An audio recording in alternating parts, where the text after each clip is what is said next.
শিলংয়ে আমার প্রথম দিন শ্যুটের ভয়ঙ্কর অভিজ্ঞতার কথা তোমাদের সঙ্গে শেয়ার করবো। এই যে জায়গাটা তোমরা দেখতে পাচ্ছ, এটা পরের ব্যাপার। এখানে নামতে গিয়ে আমার যে কী অবস্থা হয়েছিল, মানে 300টা সিঁড়ি নামার পর আবার কিছু কিছু জায়গায় সেখানকার লোকজনই হয়তো কোথাও বাঁশ কেটে রাস্তা করে দিয়েছে, কোথাও দুটো পাথরের মাঝখানে একটুখানি পা রাখার জায়গা, একটু স্লিপ কাটলে আমি সিধা খাইতে গিয়ে পড়ি। তার উপরে এই ভয়ঙ্কর হিল আর এই এক লম্বা বিশাল একটা ড্রেস।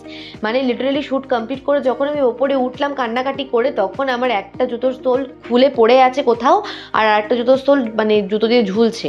সেদিন কীভাবে শ্যুট কমপ্লিট করেছিলাম সেটা একমাত্র ঈশ্বর সহায়। তবে হ্যাঁ, কষ্ট করলে কেষ্ট মেলের জলজান্ত এক্সাম্পলও এই দিনেরই শ্যুটটাই। শ্যুট করে ফুলি স্যাটিসফাইড, তবে এই অভিজ্ঞতা আমি আর চাই না।